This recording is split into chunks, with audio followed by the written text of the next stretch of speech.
So my 4,000 became 35,000. तो I thought मैं भगवान हूँ. आजकल हम जैसे चीजों को सीखने की कोशिश करते हैं कि पैसों की बचत नहीं हो रही, चलो एक फाइनेंस पे बुक पढ़ लेते हैं, एक पॉडकास्ट सुन लेते हैं. और मैं तभी 18 का हुआ था, तो I was eligible to go to jail. तो मैंने कहा कल से तो जेल जाना है कि फाइनेंस मतलब लोगों को गलत products चिपकाना. Excel sheet is never the right way to evaluate real estate. उसने सबसे पहले तो बोला 3 ब्लैंक चेक साइन करके दो. पहले मुझे धक हुआ, ब्लैंक चेक साइन करके कौन देता है? ये जो क्रेडिट कार्ड एक्सपर्ट्स करते हैं वो ये नहीं बताते हैं कि उनके एक्सपेंसेस कहाँ से आ रहे हैं. What is the biggest mistake that you see whenever someone gets a credit card that they make? Taking the credit card is the biggest mistake for 80%. Indians are very good at it. आप उनको बोलो कि cancer का इलाज करा लो.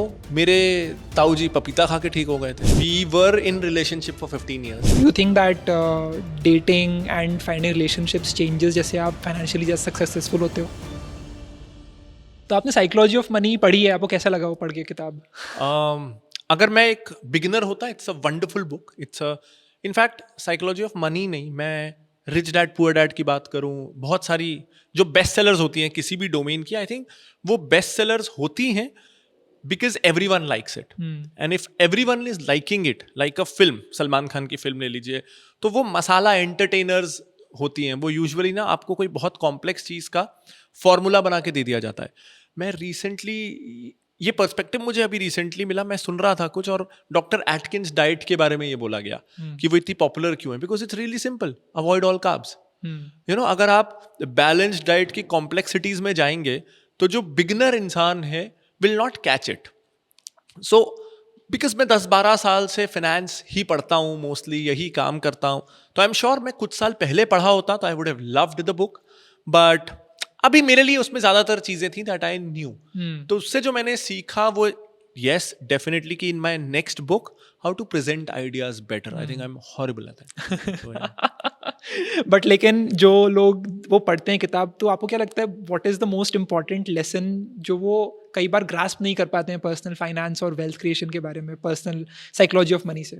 You know, I think सिर्फ finance को लेके नहीं, बट बहुत सारे डिसिप्लिन्स में मुझे ये लगता है कि we try to learn things in isolation. तो यहाँ पे ना I really admire the way Indian side of education system was. जैसे फॉर एग्जाम्पल, जब एज अ किड मुझे हिंदी में जब मुझे सिखाया जाता था कि क्या अच्छी बात है क्या बुरी बात है, तो मुझे पंचतंत्र की कहानियों के जरिए सिखाया जाता था.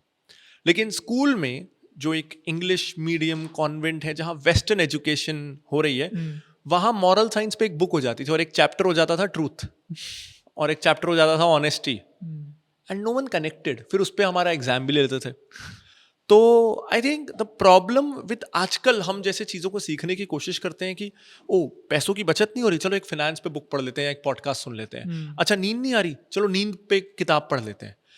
I think health, fitness, finance, anger, emotions, happiness, all of this are connected. तो जब हम आइसोलेशन में पैच वर्क करने की कोशिश करते हैं ना, it doesn't work that way. So मुझे ये प्रॉब्लम है कि आजकल हमको ना वो पिल्स लेने की इतनी आदत हो गई है कि हम बुक पढ़ने भी जाते हैं ना, हम बुक पढ़ने नहीं जाते क्योंकि अच्छी सी कहानी पढ़ेंगे, ट्रिक्स चाहिए कुछ ऐसे, बुलेट पॉइंट्स चाहिए. और मैं देखता हूँ कि किताबें तो हम कम पढ़ते हैं, अब किताबों की भी समरी आ गई है एआई के बाद तो बहुत ज्यादा. The whole point of books was कि आप 300 पन्ने पढ़ोगे तो आपको 30 पन्ने याद रहेंगे. आपने उसको पहले ही 15 पन्ने का बना दिया और वो भी bullet points. And the brain has to remember bullet points without any story, context और वेरी लेस एग्जाम्पल्स. तो मैंने बुक को कंडेंस करके 10% समरी बना दिया, उसमें से मेरा माइंड 10% को एब्जॉर्ब करेगा, तो 1%. तो हमको लगता है वो चेकलिस्ट टिक होती जाती है कि हमने इतना पढ़ लिया, ये 50 किताब पढ़ ली एक साल में. हाँ, बट होता कुछ नहीं है. तो I think it's important to slow down. आप साल की 10 किताबें, ये आजकल गोल सेट हो गया कि 50 किताबें पढ़ो, हफ्ते की एक किताब पढ़ो, और ऑल ऑफ दुनिया के टॉप सीईओ अगर 50 किताब पढ़ते हो तो आप नहीं पढ़ रहे हो तो आप, हाँ, all of that. But I think life के हर डोमेन की ना जो 2-3 सबसे इंपॉर्टेंट बुक्स होती हैं, आप वो पढ़ लो and move on to the next discipline. क्योंकि marginal utility of every additional book that you are reading of the same discipline reduces. जो मैंने आपको साइकोलॉजी ऑफ मनी के बारे में बोला, अगर वो मेरी पहली फाइनेंस किताब होती, शायद वो मेरी फेवरेट किताब होती, लेकिन वो प्रॉबेबली मेरी 50th फाइनेंस किताब थी. तो मेरे लिए to grasp new things out of it was difficult. But अगर एक 20 साल का बच्चा कोई देख रहा है वीडियो तो उसे पढ़नी चाहिए साइकोलॉजी ऑफ बिल्कुल पढ़नी चाहिए. लेकिन आई थिंक वो बोलते हैं ना, to a man with a hammer everything looks like a nail. तो हम सब ना बहुत ही सिंगल डिसिप्लिनरी अप्रोच लेने लगे हैं. आई वुड ऑलवेज फील कि अगर आप एक MBA मार्केटिंग वाले हो, rather than reading your 101st book on MBA marketing, read something on the engineering side, will broaden horizon. और जो मैं बोल रहा था कि फिर हम पैचवर्क की जगह we'll overall become a wiser and more aware person. तो ये बुक में नहीं, ये ओवरऑल हमारी लर्निंग अप्रोच में गड़बड़ी है आई थिंक. आज का ये पॉडकास्ट है for anyone who starting their career. अगर अपना एक कोई जॉब में शुरू कर रहे हैं या फिर एक फ्रीलांस में करियर शुरू कर रहे हैं तो how should they think about personal finance, and उसके बारे में बात करेंगे. बट मुझे आपसे पहले जानना है प्रांजल कि आपने अपना जब करियर शुरू किया था तो व्हाट वाज योर स्टोरी. आपकी पहली जॉब क्या थी, अगर थी तो, अगर आपने सीधा बिजनेस स्टार्ट किया, और उसके बाद what was your first income and आपने how did you start investing, आपकी क्या जर्नी थी, so that people can sort of relate and connect with that. Okay. तो वार्निंग, थोड़ा बड़ा सवाल है, I will take my time इसमें. So I've never worked anywhere as a job. I have never interned anywhere. 1-2 दिन गया हूँगा, भाग जाता था मैं इंटर्नशिप से. and you know my problem was, ये मेरी स्कूल के समय से, कोचिंग के समय से प्रॉब्लम था. Even if I love the teacher or if I interned, मैंने 2-3 दिन किया, I was loving that internship. That sir was great. He was very helpful. But ना I was wired weirdly.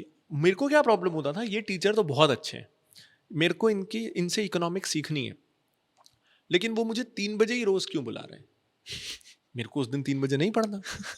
So I would rebel the schedule. चंचल मन है. हाँ, I would not rebel that person और that organization but the schedule. क्यों, तभी क्यों, मेरे को नहीं करना.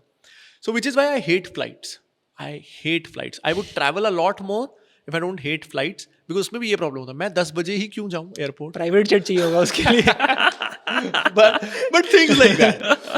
So I couldn't. And I was always a horrible student. तो मैंने, मतलब मैं वो हूँ जिसने लॉ में भी फेल हो गया. So I did my 5 years of law in 6 years. I flunked law, hated it again. I always looked for alternatives. तो मेरे सेकेंड ईयर में अन्ना हजारे का आंदोलन हो गया 2011 में. तो मैंने सोचा 1 साल देश के नाम, और मैंने एग्जाम्स नहीं दिए, मैं जाके धरने में बैठ गया. 4 दिन मैंने भी भूख हड़ताल की. So all of that I did. और क्या था, हमारा एग्जाम से नेक्स्ट डे से हमारा एग्जाम चालू हो रहा है. तो आज हमको दिल्ली से फ़ोन आता है. I was amongst the state heads, तो मुझे दिल्ली के टॉप लोगों से उस समय से फ़ोन आता था, और उन्होंने मुझे कहा कि प्रांजल करछला जेल भरो आंदोलन है, और मेरा एग्जाम आज से चालू हो रहा है. और मैं तभी 18 का हुआ था, तो I was eligible to go to jail. तो मैंने कहा कल से तो जेल जाना है, तो आज भी क्यों जाऊँ एग्जाम देने, आज का भी स्किप करते हैं. तो मैंने एग्जाम स्किप किया. मैं कॉलेज गया स्टूडेंट्स को मोबिलाइज करने. मेरा एग्जाम खत्म हुआ और उसी समय दिल्ली से फोन आता है कि देखो पता है क्या हुआ. क्या हुआ? अन्ना हजारे अरविंद केजरीवाल अलग हो गए, आंदोलन खत्म.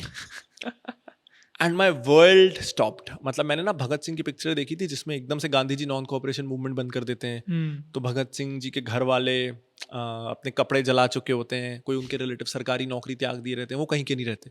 आई फेल्ट द सेम कि अब मैं कहाँ जाऊँ. जब मैं कॉलेज वापस गया तो I was in my mind, I don't even know if I was bullied, but maybe I was more vulnerable and sensitive due to my state of mind. So I felt like I was bullied. Maybe I was, maybe I wasn't. But even someone just curiously out of goodwill asking me कि अरे क्या हुआ, felt like a taunt back then. Maybe I was sensitive. So I thought अब यहाँ से तो काम नहीं चलेगा. Law is over for me. I'll have to find something else. Other issues भी थे, मुझे बस वो प्रोफेशन में मज़ा नहीं आ रहा था जो होने वाला था. सो एक बार मेरे फादर के साथ में एक जी बिजनेस पे प्रोग्राम देख रहा था. And most business news channels I did not understand. No one understands ये जो बोलते हैं, मुझे तो आज भी नहीं समझ में आता. I think most that's shown in these business news channels are shown because उनको 24 घंटे चलाना है, उनको 24 घंटे का स्लॉट्स बुकड हैं. मैं हफ्ते का एक फाइनेंस वीडियो बनाता हूँ and sometimes I am out of topic, so I pity them. उनको 24 घंटे का चैनल चलाना है फाइनेंस पे. तो अगर वो दिन भर चार्ट दिखा के आपको 2% नीचे यूएस में क्या हुआ, फेड करेंसी, नो आरबीआई, ये सब नहीं बोलेंगे तो चैनल नहीं चलेगा. But there was this one programme जहाँ वो डॉन के गेटअप में था host, and it was a live callers programme. And people will ask ये शेयर कैसा है, वो कैसा है, and he would always know the history, geography, management of that company, any company. तो मैंने पापा से पूछा कितनी कंपनियां लिस्टेड है. He said 5000. So I was impressed by the man कि यार लाइव प्रोग्राम है, इनसे 5,000 में से कोई भी कंपनियां पूछी जा सकती हैं and he knows the answer. तो I wanted to be like him. I wanted to have a lot of, I wanted to be in my mind say a corporate quiz genius. और मुझे था मैं इससे मोनेटाइज कर लूंगा, मैं quiz खेल खेल के ना प्राइज मनी से घर चला लूंगा as young. So that was my thought. अच्छा, as and later I discovered the irony a few years later on the same channel. I was supposed to answer live guest queries in a similar program, not Right. the Dawn part, हाँ. but similar. It was a live callers program. I am answering users' query.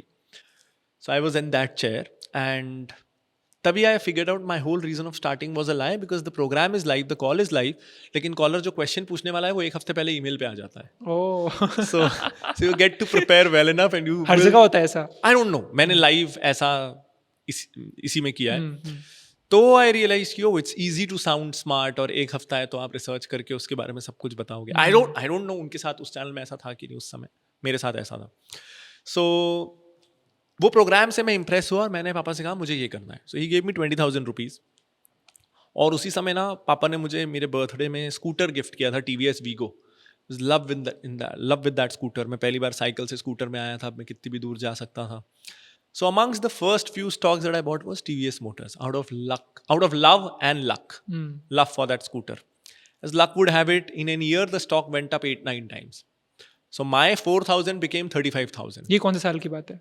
Around 2011 या 12 होगा. हाँ, probably. मेरा ना 8 साल पहले वो demat account बंद हो गया, तो now I don't know. 8 साल पहले की मेरे पास हिस्ट्री नहीं है, बट 11 और 12, probably 12. तो I thought मैं भगवान हूँ. पहले कुछ स्टॉक 8-10x अब तो जिंदगी भर यही करना है. So the next few stocks that I bought were Kingfisher airlines, RCom. Basically I touched the stock and it went bankrupt. I was a beginner. Otherwise, I could have monetized that. I could have called companies and told them कि either pay me money or I'll buy your stock. My track record was that good. So, but then I realized कि ऐसे चलेगा नहीं. अगर यही करना है तो सीखना पड़ेगा. ये मनी कंट्रोल में बस देख लिया कि कौन से एनालिस्ट ने कौन से शेयर को बोला है और क्लोन करके खरीद लिया, ये चलेगा नहीं. Now back then, 10-12 years ago, the good part was if you Googled how to pick good stocks, you wouldn't end up with influencers like me who would misguide you. आज सीखना is, I think it's much more tough. Everything is easy, but everything around making you transact is easy now. Back then it was much tough. Yeah. मेरे 20,000 में से 5,000 रुपए तो account खुलाने में गए थे. And there was a 32-page booklet with 36 signatures जिससे मेरा डीमैट अकाउंट खुला था. This must be 11 or 12 again. और आज ऑनलाइन फ्री में हो जाता चुटकी है, में खुल जाता तो है. हर एक के 4-5 अकाउंट हैं. एक से ट्रेडिंग हो रही है, एक से F&O हो रहा है, एक से क्या हो रहा है. सो everything that makes you transact more, spend more is easier. But I don't know for sure if learning is easier today. I think it's in fact much more difficult because everyone is selling something. This method, this strategy, that strategy. Back then, anyone, not just me, anyone who would Google how to pick stocks would end up with Warren Buffett, Charlie Munger. So आपकी शुरुआत अच्छी होगी. अच्छी शुरुआत होना बहुत ज़रूरी है. राइट. सो आज वो नहीं होता. So you know anyone who is beginning आज, the most important part is to start the right way. गलत जगह फंसे तो आपको ना रियलाइज होने में 4-5 साल लग जाते हैं. बहुत टाइम वेस्ट हो जाता है, बहुत लॉस हो जाता है. And then we end up saying market scam है, मार्केट तो खराब है. वी डोंट अंडरस्टैंड कि you gambled doesn't mean the market is a casino. There's a difference. You treated it like a casino. So that's the thing. उसके बाद जब मुझे finance में इंटरेस्ट आने लगा, मैं पढ़ने लगा, I find this is good. So I decided कि मेरे को इसमें आगे कुछ करना है. तो I did a 1-year certificate course, full-time certificate course, Mumbai से, from NISM, National Institute of Securities Market. It's a college ran by the market regulator, SEBI. So I was doing very well for the first time in my life. I was amongst the best performing students. But as luck would have it, I got a roommate, a very good friend, but he was 5 years senior to me, so he had worked in the industry. तो वो मुझे ना साल भर, and I considered him my mentor, I still do, he's very nice, but he sort of brainwashed me into deciding that don't take a job here, because he had worked on the sales side of the finance कहाँ पे industry. job? उन्होंने इंदौर में भी किया था, मुंबई में भी किया था, उज्जैन में भी किया था, बेसिकली फ्रॉम उज्जैन। कौन से रोल में? Sales, mostly Okay, sales, okay. B2B B2C दोनों तरह का। तो ही कन्विंस्ड मी कि फाइनेंस मतलब लोगों को गलत प्रोडक्ट्स चिपकाना, and I had no exposure. Hmm. So साल भर उन्होंने ब्रेन वॉश किया कि प्रांजल मत करना, तू कर नहीं पाएगा। Hmm. सो आई डिसाइडेड कि ठीक है, मैं जॉब नहीं लूँगा। तो मैंने जॉब नहीं लिया, उन्होंने लिया। He took a job and he convinced me not to. So मैं रायपुर वापस आया। I had no money, my parents did not had much money, तो ज़्यादा हेल्प वो कर भी नहीं सकते थे, और करते भी तो they were in no mood because they were furious Hmm. कि तेरे को कहीं जॉब तो मिलता नहीं ज़िंदगी में इससे पहले, यहाँ तू अच्छा कर रहा था, तूने जॉब लिया नहीं, तेरे को कुछ करना ही नहीं है। So I started YouTube and I learn a bit of coding. वो आजकल वर्डप्रेस टेम्पलेट्स होती हैं, तो बस उसको कस्टमाइज कर सकूँ इतनी सीख ली थी मैंने। Right. और मैंने एक अपनी वेबसाइट बनाई because I always wanted to get in to entrepreneurship. तो इसलिए पहले वेबसाइट बनी, पहले कोर्स और ब्लॉग बना, और फिर उसकी मार्केटिंग के लिए I started YouTube. Hmm. 60-70 videos first year, no one was watching me, और it was difficult to record because मेरा एक 7-8 हज़ार का फ़ोन था, मोटो G3 था शायद, और मेरे को पंखा बंद रखना पड़ता था क्योंकि माइक भी नहीं था, ट्राइपॉड भी नहीं था। तो चेयर के ऊपर बुक्स रख के रिकॉर्ड करो, और me and my sis use to share a room. उसी रूम में बस सनलाइट आती थी दोपहर को 1 बजे के बाद, जब सूरज इस तरफ है। तो I had to record between 1 to 4, 2 to 4, क्योंकि 1 बजे से पहले तक फल वाला, सब्जी वाला सब चिल्ला रहे हैं, बर्तन वाला, और 4 बजे के बाद बच्चे सड़क पे खेलने आ रहे हैं। सो 1:30 to 4 वॉज माई विंडो। और गर्मियों में I started, it was 46-47 degrees, तो AC नहीं था रूम में, पंखा बंद करना पड़ता था, माइक नहीं था। तो मैंने 3 टी-शर्ट खरीदी थी ग्रीन रंग की, और हर 2 मिनट में टी-शर्ट भीगती थी, तो I had to change my t-shirt. बाजू में नैपकिन था, चेहरा पोछो और रिकॉर्ड करते रहो। ब्लैक कलर की लेनी चाहिए थी, पता ही नहीं चलता। वो ना, मेरी वॉल ना बहुत ऑलमोस्ट ब्लैक थी, बहुत डार्क वॉयलेट वॉल थी। तो ब्लैक में वो दीवार से Got it. मर्ज हो जा रहा था मैं। So which is why that, but yeah ये सोचा नहीं था मैंने। So it took an year, I think, when my first video went good. It 1 lakh पहुंचा था शायद 10th or 11th month था। So I made 60-65 videos. No one was watching. After 60 videos in 9 months, I think I had 200 subscribers. Because वो किसी video में पंखा दिख रहा है, पीछे रखी हुई सूटकेसेस, अटैचियाँ दिख रही है अलमारी के ऊपर, एंगल्स, वो बुक थोड़ी सी सरक गई चेयर के ऊपर। But now when I look back, I think यार स्ट्रगल किया मैंने। Back then I did not feel like a struggle, to be honest. ऐसा धुन सवार था। And you know, 60 videos, 65 videos, I was never close to quitting. ऐसा कभी नहीं था कि क्यों नहीं हो रहा। I was always, and I don't know from where that mindset came. One is definitely because of lack of plan B. कोई plan B था ही नहीं। और I don't know where it came from. I was never close to quitting, never thinking कि क्यों नहीं हो रहा। मेरा वीडियो पब्लिश होता था, एक दिन मैं देखता था नहीं चला, and I would constantly try and see कि दूसरों ने क्या बेटर किया था और नहीं चला।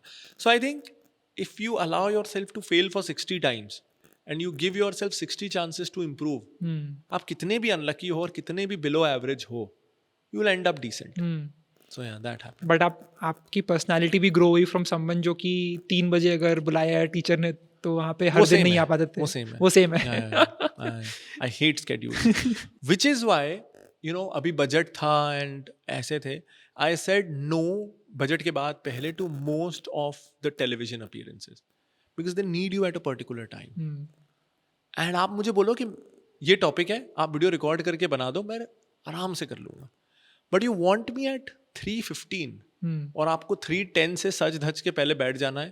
दे will do your voice check, mic test, फिर आप 3:15 से शुरू करोगे।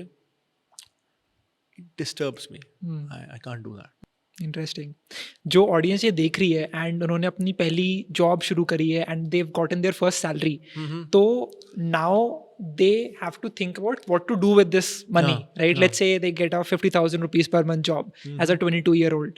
So from that point onwards, how should they think about managing their money? How much of that should they save? और उसमें अगर इन्वेस्ट करना है तो फिर कैसे करना चाहिए?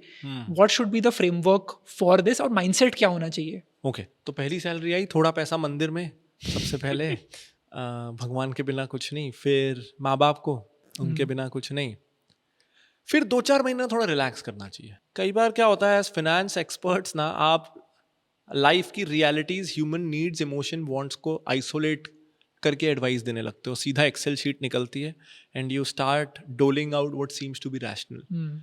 But for a youngster who was a student a month ago, जिसको शायद 2-5 हज़ार रुपये इंटर्नशिप में मिलते थे, उसके पास पहली बार 50 हज़ार रुपये आए हैं, तो 2-4 महीना रुक जाते हैं. उसको करने देते हैं जो करना है. वो पार्टी कर ले, मस्ती करो, कर लो, शॉपिंग करो, थोड़े बहुत जो शौक है वो पूरे कर लो. लत लग गई तो वैलिड क्वेश्चन. अब इसमें क्या होता है ना, बहुत बार आई थिंक किसी को लत लगने के लिए हम ज्यादा वल्नरेबल बना देते हैं by not allowing them to be themselves at all. दोनों एक्सट्रीम्स में प्रॉब्लम है. एकदम ही मत करो या जो करना है करो. वो इंडियन पेरेंटिंग की ये नहीं करना तो वही हाँ, करने का मन करता है. वही करने का मन करता है. राइट. तो आई थिंक जैसे, और ये मेरी जर्नी भी रही है कि जब मेरे को लगता था ना मैं घूमने जाऊंगा, मेरे पास पैसे होंगे ना, मैं घूमने जाऊंगा, मैं 4 बार घूमने चला गया ना, मेरा हो गया मोस्ट केसेस में. आपको करने मिल गया. आई रिमेंबर जब मैं स्कूल में था तो my biggest happiness would be कि मम्मी पापा अगर घर में नहीं तो मैं क्रिकेट खेल सकता हूँ या वीडियो गेम खेल सकता हूँ. आज़ादी कितनी बड़ी होती थी. But once you start living in an hostel and you have आज़ादी all the time, you don't jump कि मैं अकेला हूँ, मैं फिर से वीडियो गेम खेलूंगा या फिर से क्रिकेट खेलूंगा. सो आई थिंक किसी की जॉब अभी लगी है, the most Sen thing is कि वो थोड़ा, और इसलिए मैंने कहा कि भगवान को भी रिकॉग्नाइज करो, पेरेंट्स को भी रिकॉग्नाइज करो, फिर 2-4 महीने इंजॉय करो. आपकी फाइनेंशियल प्लानिंग में मटेरियल फर्क नहीं पड़ने वाला है. आप फरवरी 2025 में शुरू करोगे कि जून 2025 में शुरू करोगे, if you are a 25 year old. लेकिन ऐसा नहीं लगना चाहिए कि you are never off the treadmill. एक ट्रेडमिल से उतर के दूसरे में चले गए. तो थोड़ा फाइनेंशियल हॉलीडे होना जरूरी है जब सैलरी आई है. ठीक है, लेट्स से उन्होंने 6 महीने they started enjoying the fruits of their labour जो बोलते हैं. तो उसके बाद वो एक स्विच कब होना चाहिए कि चलो अब लेट्स थिंक अबाउट कि मैं लॉन्ग टर्म में क्या कर सकता हूँ, मैं कैसे अपने गोल्स कैसे क्रिएट कर सकता हूँ, उनको कैसे अचीव करने के लिए आज से क्या करना चाहिए मुझे to get there. So I think हमको ना जैसे अमित शाह जी कहते हैं क्रोनोलॉजी सही होना ज़रूरी है. तो दोनों में, एक तो हमें ये समझना है कि इन्वेस्टमेंट की क्रोनोलॉजी क्या है. इन्वेस्टमेंट की क्रोनोलॉजी ना आजकल हम अज्यूम करने लगते हैं कि सबसे ऊपर है. जैसे हमने तो क्या कर दिया है कि मैं इन्वेस्टमेंट से ही कमाऊंगा और फिर इन्वेस्ट करूंगा, मार्केट से ही कमाऊंगा, मार्केट में लगाऊंगा. गड़बड़ है, हो नहीं सकता. So the right chronology is कि सबसे पहले you try and maximise your earnings.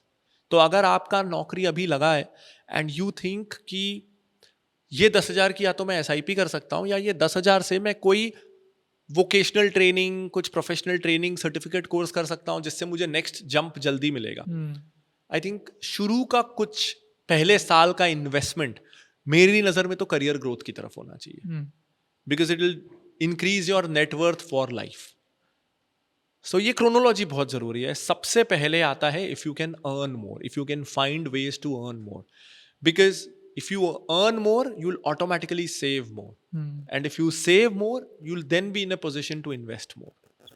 मेरी पहली अर्निंग थी 8,000 रुपीज़ की, which I got from working as a freelancer. तो मैंने एक चैनल पर 3 वीडियोस बना के उन्हें एडिट किया था जिसका पेमेंट मुझे 8,000 आया था. उसमें से थोड़ा सा कुछ 9,000 था, उसमें से 8,000 बचा, बाकी TDS कट गया. I realise first time in my life की TDS क्या होता है. उसके बाद फिर I invested 5,000 rupees out of that 8,000 in a mutual fund, Parag Parikh में, multi-cap, flexi-cap. Okay, that's my favorite. So that is how I started with my financial journey, and I was obsessed. मैं सारे channels देखता था, सारे videos देखता था, आपके videos, invest यज्ञा, रचना ma'am, सबके वीडियोस देख करके आई वाज कि चलो मैं इसमें इन्वेस्ट करता हूँ. एंड उतना सारा टाइम लगा करके फिर आई रियलाइज्ड कि जो मैं एक्चुअल मेरा जो सोर्स है वो मैं उसको एनरिच तो कर ही नहीं रहा. Exactly. And then I basically put a hold on that. पहले सारी किताबें पढ़ता, पीटर लिंच की किताबें और सारे जो इन्वेस्टर्स हैं उनकी किताबें पढ़ के, but then I put a hold on that and focused all the time on मैं अपनी स्किल्स को कैसे बेटर कर सकता हूँ, how can I learn to sell my self better, and उसके बाद जो भी I have how can I use whatever I have learn to preserve that and make more from the skills I have. I'm glad you understood that. A lot of people don't understand that. They want to optimize the fourth priority and not optimize the first 2 3. So the second is savings. और savings को ना बहुत ही डीग्लैमराइज कर दिया गया है कि savings मतलब सेविंग अकाउंट, एफडी, वो चीज़ें दैट डोंट बीट इन्फ्लेशन और बेयरली मीट इन्फ्लेशन, उसको बहुत ही ऐसा बना दिया गया है कि आप यहाँ इन्वेस्ट कर रहे हो मतलब you know nothing, you are living in a cave. That's important. तो द सेकेंड पार्ट इज कि develop a habit of saving. Basically आपको ये पता रहे कि जैसे, एंड बहुत सिंपल हैक्स हैं, मैं किसी को कभी भी ये नहीं कहता कि यार cut down on your wishes, cut down on the expenses you really enjoy. जैसे I can spend all my net worth on playing cricket for life happily. So things like that. लेकिन there are some smarter things to do. जैसे don't go empty stomach to grocery shopping. कचरा ही उठा के लाते हैं हम वो ध्यान रख सकते हैं. And you don't even enjoy it. खाते ही guilt होता है. Yeah. So things that make you feel guilty after your consumption, can you cut down your expenses there? It's a very simple way of thinking about it. क्या खर्चा करके मुझे खुशी मिलती है, क्या खर्चा करके मुझे गिल्ट होता है. तो जो गिल्ट होता है उसको हटा सकते हो क्या? And again, I'm connecting it to the entire life, to the entire life wisdom, not just finance. So that's important. It's not just important because you maximize your wealth, because you also maximize your happiness. So that's second. Third is, before you think about investing, you need to build a wall that will protect your investments, and that's insurance. But again, insurance is boring.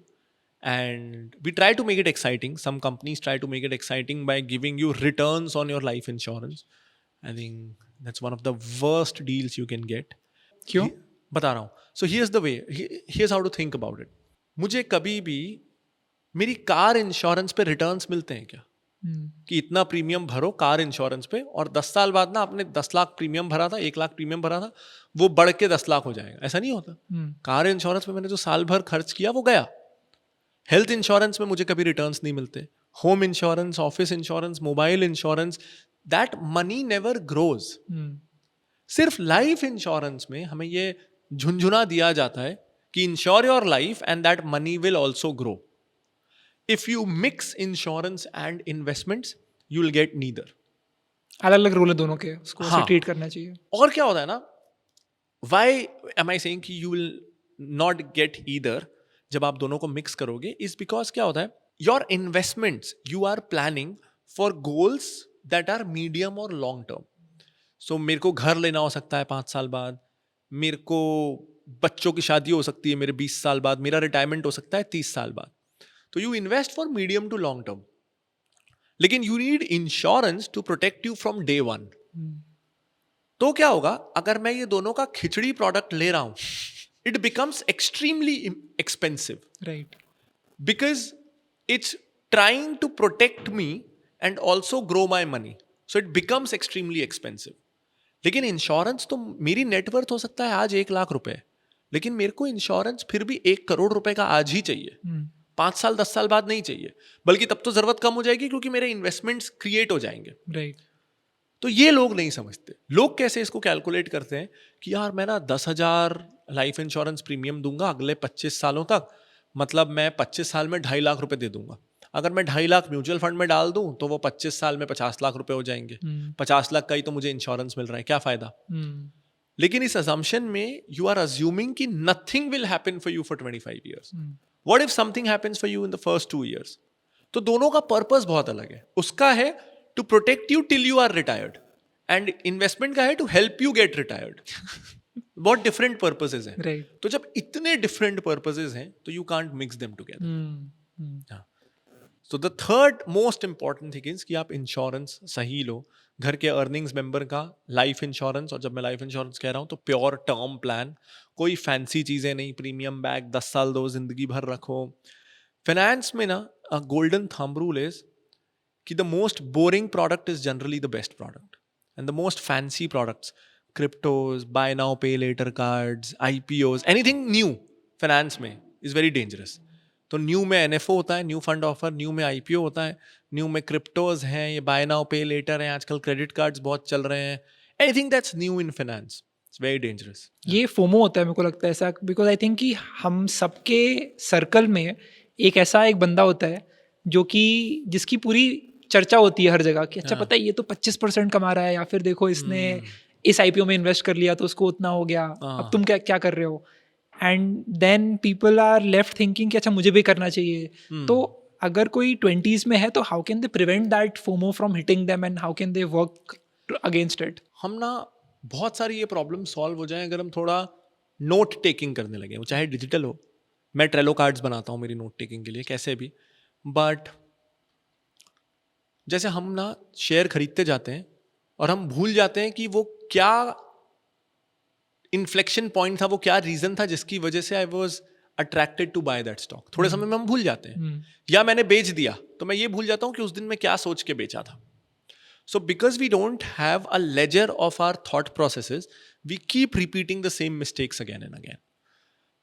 So जैसे the thing that you said about FOMO, ये हर beginner stock market investor के साथ होता है कि everyone enters in the market with a goal very clear that they want to create wealth, they want to make money. But subconsciously, and almost everyone, we don't realize when that goal changes to something completely different. So what happens is, and this happened with me, कि when I was in a law school, everyone was learning law, and मैं law किताब के अंदर finance की किताब रख के stock market पढ़ रहा हूँ. In my friend circle, everyone knows law, I know finance. So that gave me kick, that made me cool amongst my peers, friends. And they would ask me कि बताना यार कौन सा शेयर लूँ, 2-5 हज़ार रुपए किसको भी लगाने हैं. And I remember this thought very clearly and see it happening all around me कि अगर ना मैं उस समय बोलता लोगों को कि मैं दिन भर फाइनेंस पढ़ रहा हूँ और मैं उनको बोलता यार कोलगेट ले लो, देयर रिएक्शन वुड बी अरे क्या यार तू इतना पढ़ता है दिन भर और कोलगेट मारुति बता रहा है, यही लेना होता तो हम नहीं ले लिए होते. सीक्रेट बताओ कुछ ऐसा बताना, hidden gem, hidden multi bagger sort of. And instantly without me realising my objective changed from earning money to becoming cool amongst my friends. And that happens as a student, as an analyst also. So today हम लोग ना we run a stock recommendation service called Finology 30, जहाँ we pick extremely boring, stable but market leader and financially healthy companies. That's our objective. Boring, stable, healthy companies ran by good management. But sometimes हमको ये client queries आती हैं, ये क्या share बना दिया आपने, कोई गैस चूल्हा बना रहा है, कोई कुकर बना रहा है, कोई टूथपेस्ट बना रहा है, कोई रेजर बना रहा है. जस्ट एग्जाम्पल्स कि कुछ अच्छा बताओ ना, revolutionary, something that suppose to change the world. So ये प्रेशर फंड मैनेजर्स के पास, एनालिस्ट के पास, फैमिली में फूफा के पास जो स्टॉक मार्केट एक्सपर्ट हैं, या आपके पीयर के ऊपर, ये बहुत प्रेशर रहता है. And this is really dangerous. It changes your purpose of why you invest in the market. You invest to earn money, not earn money while looking cool. The purpose is to earn money. It should end there. Full stop. तो ये नहीं होता है. ये clarity होना बहुत जरूरी. ठीक है, ये बात हो गई about insurance and how to not get into FOMO. अब इसके बाद let's say I have 5,000 rupees saved up from that 50,000 per month salary and I now want to start investing. तो अगर इन्वेस्ट करना शुरू करना है तो कैसे करना चाहिए, इन द सेंस की स्ट्रैटेजी क्या होनी चाहिए? सब लोग देखते हैं कि SIP करनी है और दे सी दैट स्टॉक्स हैं जो बहुत सारे रिटर्न दे रहे हैं, एंड देन दे सी कि म्यूचुअल फंड्स भी हैं, then they see that index funds भी हैं, FD भी है जैसा आपने बताया. तो what should be a healthy balance depending on कि आपकी एपेटाइट कैसी है, रिस्क एपेटाइट, एंड वो बनाते कैसे हैं? हाउ डू आई नो कि अच्छा मैं as a 23-year-old I have a high risk appetite और I have a low risk appetite? How should I know that? Okay, तो स्टेप बाय स्टेप लेते हैं. किसी को फाइनेंशियल प्लानिंग शुरू करनी है, step 1 life insurance, step 2 health insurance, step 3 emergency funds, उसके लिए FD, step 4 is retirement planning. बाकी सारे गोल ऑप्शनल हो सकते हैं, बुढ़ा होना इज कंपलसरी. तो उसके लिए NPS इज गुड, आप वहाँ कर सकते हो. NPS क्या है? नेशनल पेंशन स्कीम, तो रिटायरमेंट के लिए. और you can opt for PF, लेकिन आई प्रिफर NPS क्योंकि उसमें से पैसा निकाल नहीं सकते. ये कौन लगता है लोगों को कि यार मैं 25 साल में पैसा डालूंगा और 55 के पहले निकाल नहीं सकता. बट नहीं तो क्या होता है ना, बिकॉज रिटायरमेंट हमको हमेशा दूर लगता है, तो हम हमेशा रिटायरमेंट फंड से फंड करते हैं हमारे दूसरे short term medium term goals. And एक रीसेंट रिपोर्ट में पढ़ रहा था जहाँ डेटा ये था कि 81% Indians feel after retiring that they did not save enough for retiring. तो वो हमेशा हो जाता है. उसके लिए एनपीएस बहुत अच्छा है. If you have a product जिससे आप विड्रॉ कर सको, trust me, you will never save enough for retirement. वो एनपीएस से ही होगा. So that's very good. That's step 4. Step 5 आता है कि and Indians have been very good with it कि आप गोल्ड में इन्वेस्ट करो. Not for a particular goal but just for crisis. एक होती है इमरजेंसी, आज ही लाख रुपए चाहिए, उसके लिए एफडी. बट एक होता है क्राइसिस कि यार मैं अनएम्प्लॉयबल ही हो गया या मेरा बिजनेस में बहुत ज्यादा कर्जा हो गया.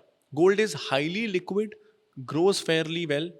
तो डिजिटल गोल्ड हो सकता है, ईटीएफ हो सकता है. मैं ईटीएफ कहूंगा. ईटीएफ SGBs भी होते हैं जो बंद हो गए एक्चुअली. Okay. साल भर से आए नहीं है ऑलमोस्ट. अगर आ जाए तो उससे अच्छा कुछ नहीं है, फिर से आ जाए तो उससे अच्छा कुछ नहीं है. बट आ नहीं रहे. उनके एब्सेंस में ईटीएफ, उनके प्रेजेंस में SGB. Okay. Next, for your fixed goals, goals जो आने ही आने हैं. 1-2 साल आगे पीछे हो सकता है, लेकिन अगर घर खरीदना है तो खरीदना ही है. अगर बच्चों की हायर एजुकेशन है तो है ही. ऐसे गोल्स जो नेसेसरी भी हैं और फिक्स्ड भी हैं. आई थिंक जो लोग देख रहे होंगे उनका गोल माइट बी कि मुझे MBA करना है. सो अगर वो MBA उनको से it's more than 5 years for that MBA, तब तो आप म्यूचुअल फंड कर सकते हो. But any goal that's less than 5 years, उसके लिए ना फिर इक्विटी मार्केट रिस्की हो जाता है. मैं कॉन्फिडेंटली बोल नहीं पाऊंगा. या और सेकेंडली क्या होगा, इट डिपेंड्स ऑन उस समय मार्केट कौन से साइकिल में है. ये वीडियो सालों साल लोग देखेंगे, मार्केट साइकिल अलग अलग हो सकते हैं. So it's then a very subjective call. लेकिन in general any goal that's more than 5 years away, उसके लिए आप म्यूचुअल फंड कर सकते हो. Less than 5 years away gold कर सकते हो, एफडी कर सकते हो. सेफ रहना ही बेटर है. स्टॉक्स डायरेक्टली अगर आपको करना है, you should only invest the corpus जिसपे ना आपके डिस्क्रिशनरी या ऑप्शनल गोल्स निर्भर करते हैं. एग्जाम्पल? सो फॉर एग्जाम्पल मैंने सोचा है कि मैं 5 साल बाद फैमिली को लेके पूरा यूरोप टूर करूंगा महीने भर का, और मेरे स्टॉक्स अच्छा परफॉर्म नहीं किए, मैं थाईलैंड, सिंगापुर, बैंकॉक करके आ जाऊंगा 15 दिन का. सो गोल्स, या मैंने सोचा है कि मैं 50 लाख की ना बड़ी वाली मर्सिडीज लूंगा और मेरे स्टॉक्स अच्छा नहीं किए, मैं स्कॉडा ले लूंगा. सो थिंग्स जिसमें ना you have this option to tone down those goals substantially, और उससे आपकी quality of life materially affect नहीं करेगी. उन गोल्स के लिए you can go with stocks. लेकिन ऐसा नहीं कर सकते कि बच्चे की शादी है तो उस पर आप डिपेंड कर रहे हो स्टॉक्स पे, क्योंकि बच्चे को कोर्ट मैरिज करनी पड़ जाएगी, आपकी इन्वेस्टिंग गलत हो गई तो ये प्रॉब्लम हो जाएगा. राइट. तो गोल्स जिस पे आप कॉम्प्रोमाइज कर सकते हो, जो डिस्क्रिशनरी हैं, उनके लिए you can go with stocks. But fixed goals, उसके लिए म्यूचुअल फंड्स. म्यूचुअल फंड्स में for most people it's very simple. Safety के लिए एक लार्ज इंडेक्स फंड और ग्रोथ के लिए एक अच्छा flexi cap fund. Right. Can keep it very simple. 2 funds are more than enough. The last part was risk appetite. मैं अपनी कैसे फिगर करूँ. I can give you a tool also and I can give you कि उसका basis क्या होता है. तो बेसिस किसी भी रिस्क प्रोफाइलिंग टूल का ये होता है कि आप पे कितने डिपेंडेंट्स हैं. Are you the sole earning member या और लोग भी हैं, your partner also on, your parents on. तो आपकी जॉब रहे ना रहे उस पर कितना फर्क पड़ने वाला है. तो number of earning members, that's 1. Number of dependents, that's 2. Existing liabilities, क्या बहुत सारे लोन्स हैं जो पटाने ही हैं या you are loan free. 4th is your existing net worth, क्या आपके नाम पे कोई ज़मीन है, कार ऑलरेडी है, बैंक बैलेंस बहुत अच्छा है, म्यूचुअल फंड इन्वेस्टमेंट्स हैं, ऑल ऑफ दैट. तो अगर आपका नेटवर्थ बहुत अच्छा है, that will increase your risk appetite. अगर आप पे डिपेंडेंट्स कम हैं, will increase your risk appetite. अगर आप पे डिपेंडेंट्स बहुत ज़्यादा है तो आप रिस्क नहीं ले सकते. बहुत सारे अर्निंग मेंबर्स हैं, will increase your risk apatite. अब जब रिस्क एपेटाइट बढ़ती है, इसका मतलब ये होता है कि you can invest more in equities, riskier mutual funds and direct stocks में आप ज़्यादा एलोकेशन कर सकते हो.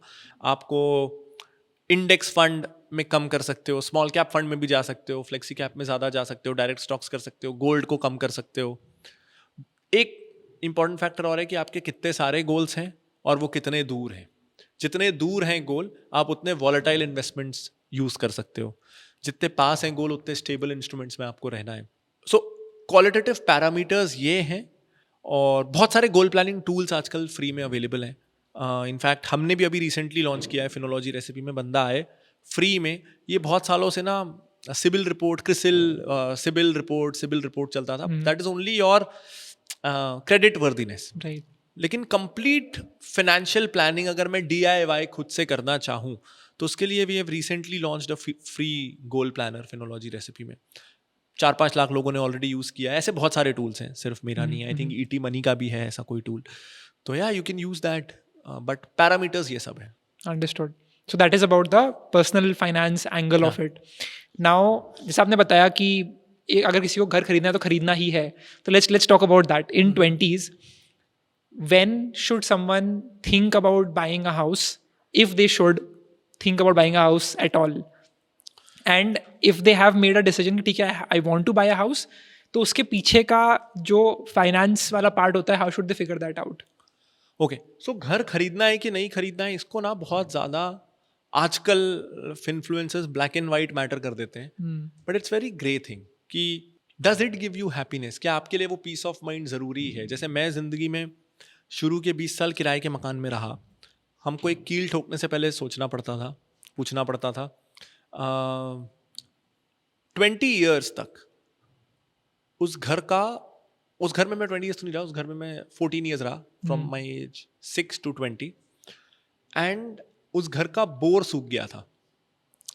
सो टिल, और उसके पहले के घरों में पानी आता होगा तो मुझे याद नहीं, but 6 to 20 basically all my life till 20 मेरे घर के नल में कभी पानी नहीं आता था। And that's a big sacrifice, right? I mean that's a big compromise. तो in fact I always looked up to going to relatives place या कहीं घूमने जाना, किसी लॉज होटल में रुकना, क्योंकि नल में पानी आएगा। That was the biggest luxury for me, कि आप एक बाल्टी पानी रखा है तो उतने में ही नहीं नहाना है, आप शावर चालू करके नहा सकते हो। राइट। तो आज भी ना, you know, it's been what 11 years now कि मेरे घर के नल में पानी है, बट आज भी घरों में क्या होता है, वो इंस्टेंट गीजर या छोटा गीजर लगाए तो थोड़ी देर गर्म पानी आएगा, then you need to give it breathing space. तो मेरे लिए ना आज भी दुनिया की सबसे बड़ी लग्जरी है 3 स्टार 4 स्टार 5 स्टार कहीं भी रुको, शावर ऑन करो और आधे घंटे तक इफ यू वांट गरम पानी से नहाओ। आप चाहो तो आप गर्म पानी से नहा सकते हो। It's big luxury for me. तो आई थिंक जब बहुत सारे इन्फ्लुएंसर्स ये बोलते हैं कि घर नहीं लेना चाहिए, और उसके लिए ना एक्सेल शीट आ जाती है, and in an Excel sheet buying a house will never make sense, it never will. But Excel sheet is never the right way to evaluate real estate. It's the right way to evaluate all other asset classes, because all other asset classes के साथ क्या होता है, they are only in an Excel sheet. They don't exist. ये एक real estate for a reason. हाँ, so jewelry and real estate they exist. They have uses. तो अगर मैं jewelry को compare करूँगा digital gold से, it will never make sense. But one exists only on the paper and one exists real. तो मैं कैसे उस एसेट के रियल यूजेस को जीरो वैल्यू अटैच कर सकता हूं? It's like saying, and we Indians do that, कि whatever housewife does not add to GDP, लेकिन वैल्यू तो है ना। Right. तो when I have to value things, specially real estate, जिसमें मैं रोज, अगर वो गेटेड कम्युनिटी में, तो मैं मॉर्निंग वॉक करूंगा, इवनिंग वॉक्स करूंगा, मैं स्विमिंग करूंगा, मैं जिम करूंगा, मैं जब चाहे कील ठोकूंगा, मैं जब चाहे पेंट कराऊंगा, मैं अपने लोगों को बुलाऊंगा, मैं पेट रखूंगा, I will do all kinds of things.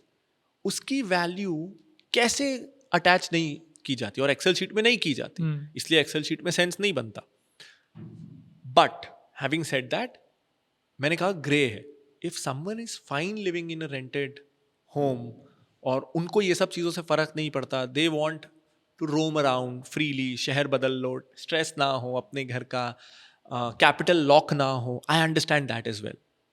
मेरा बैकग्राउंड ये है कि आई अंडरस्टैंड कि खुद के घर होने की वैल्यू क्या है। आई फेवर इट, एक घर होना चाहिए। I don't favour real estate as an investment unless it's a plot, but रहने के लिए आई थिंक होना चाहिए।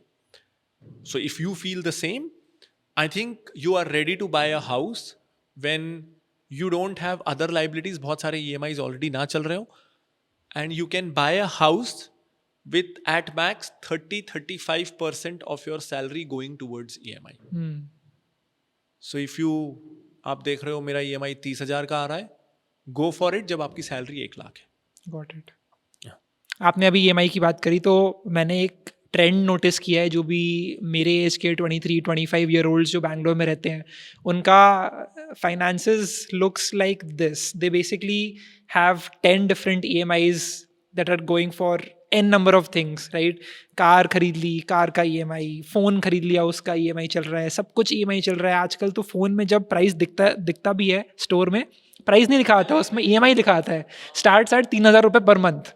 एंड आपको लगता है कि अच्छा मेरी अगर सैलरी 25,000 है तो 3,000 पर मंथ तो मैं दे ही सकता हूँ, हाँ, तो मेरे को दे देना चाहिए. एंड मैंने ये ऑब्जर्व किया कि लोग go above and beyond their means to own something just because it looks great in front of their circles, but उससे उनका जो फाइनेंशियल ग्रोथ है वो नहीं हो पाता and it is gets subsided.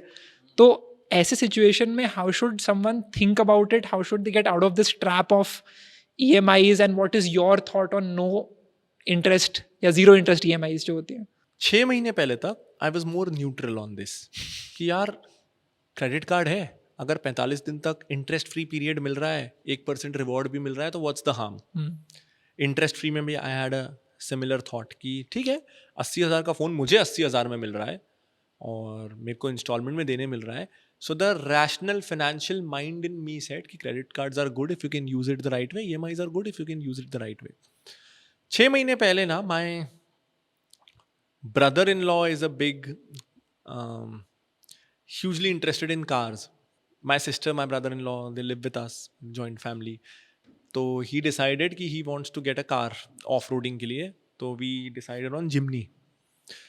तो Jimny बिक नहीं रही है, तो डिस्काउंट बहुत दे रहे हैं. तो I think they gave us 1.5 lakh flat discount, और हम तो पूरा अपफ्रंट चेकबुक में लेके गया था कि we'll sign the cheque and we'll buy it. But they told us कि 1.5 तो फ्लैट डिस्काउंट है, और अगर आप फाइनेंस करा लोगे ना तो 1.5 लाख का एडिशनल डिस्काउंट है. वो शायद 17 लाख की कार थी here and there, and we were getting it at 15.5 अगर हम अपफ्रंट लेते और फाइनेंस कराते तो 14. तो मैंने उनसे कहा फाइनेंस कराना तो नहीं है, लेकिन 1.5 लाख डिस्काउंट मिल रहा है, तो मिनिमम फाइनेंस कितना कराना है? राइट. वो बोले लाख रुपए करा लो. बोला कितनी जल्दी खत्म कर सकते हैं? बोले साल भर में कर सकते हैं. इंटरेस्ट रेट क्या है? 9%. तो 9,000 का मुझे कॉस्ट आ रहा था और मुझे 1,41,000 का इफेक्टिवली नेट डिस्काउंट मिल रहा था. The rational thing is to take it. Right.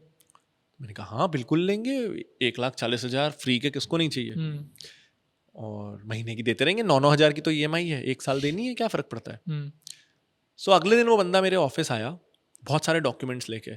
Sales वाला बंदा? नहीं, फाइनेंस वाला. ओके. तो उसने सबसे पहले तो बोला 3 ब्लैंक चेक साइन करके दो. पहले मुझे धक धक हुआ, ब्लैंक चेक साइन करके कौन देता है? All my life we are told blank cheque sign नहीं करते हैं. फिर वो एक हाइपोथिकेशन प्लेजिंग डॉक्यूमेंट लाया कि जब तक आप ये लोन पे नहीं कर दोगे, ये कार हमारे पास प्लेज रहेगी, we will be the real owners. I felt nervousness थोड़ा, and at that moment I realised one thing. ये वो वाली नर्वसनेस है जो होती है जब आप जिंदगी में पहली बार राफ्टिंग करते हो, बंजी जंपिंग करते हो, सिगरेट पीते हो, शराब पीते हो. ये वाली नर्वसनेस दूसरी बार नहीं होती. You become comfortable with it. तो ये जीरो EMIs, क्रेडिट कार्ड्स और इस तरह की फाइनेंशियल स्कीम्स चला के हमें लोन्स लेने के लिए कंफर्टेबल किया जा रहा है. This is conditioning. और आज अगर मैं ये 1 लाख का लोन ले लूंगा ना, तो I tomorrow take a 1 crore loan without feeling nervous, then take a 10 crore loan without feeling nervous, because the concept अब मेरे लिए डिस्कम्फर्टिंग नहीं रहा है. The concept gives me comfort कि I can own what I can not afford, and this is a very smart way to get me hook. So उससे ना I have started hating it more. आपने लिया था फिर उस? नहीं, मैंने नहीं, मेरे को डर लगा. मेरे को ना डर लगने लगा बहुत. तो उसके बाद से मुझे लगता है कि अगर आपको एजुकेशन लोन लेना है, it goes with the first thing that I said, that anything that you can do to help you earn more in life, please do it. It's a good loan. Home loan, it's a good loan. You are buying an appreciating asset. बहुत ज़रूरी हो तो कुछ cases में शायद business loan, I don't have a concrete opinion on it, but most other loans, specifically to buy depreciating assets, I don't get it. नहीं लेना चाहिए. मेरा एक दोस्त है, उसने खरीदी है BMW X1, 65 लाख की गाड़ी. हाँ मैंने बोला भाई ये तो बढ़िया है, अभी सही सही चल रहा है, इज लाइक माई एज। हाँ तो हम बात कर रहे थे, तो मैंने बोला कैसे कैसे like how did it work out, you paid ऐसा पूरा 65 लाख? तो बोलते हैं नहीं भाई, is like a new scheme bye BMW, जिसमें आपको स्टार्टिंग में बस 5 लाख पे करना होता है, एंड देन वो 5 साल तक आप कुछ थोड़ा थोड़ा EMI पे करते हो, और फिर उसके बाद वो गाड़ी वापस आप ले लेगी BMW, और आपको नई गाड़ी दे देगी, and the scheme starts again. and the scheme starts again, and it just keeps repeating like that. So for 5 lakhs he got a BMW for which was 65 lakhs by paying a very small amount. तो इस तरह के बहुत सारे system आ गए हैं to get you to keep buying. क्या करे इंसान ऐसे? मतलब he was like ये तो no brainer है, I should just take it. I feel sad. I mean, And why is this wrong? because you will go bankrupt. Hmm. See, understand this thing. There's only one way to go bankrupt. कि you can't pay your payables on time. Hmm. There's no other way to go bankrupt. So by taking loans, you are disproportionately increasing your chances of going bankrupt. That's one. And second, it's like living in that rented house forever and worrying about those loans forever. Your risk-taking appetite in life decreases. आप 4 महीने job छोड़ना चाहते हो. You are mentally stressed. You are physically stressed. You are unhealthy. आप नहीं कर सकते. You have EMIs to pay.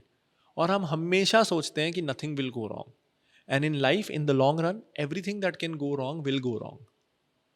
लेकिन हम बस सोचते हैं we hope and we lie to ourselves because it's the easiest to lie to yourself कि आपके साथ 2 साल कुछ गलत नहीं हो सकता.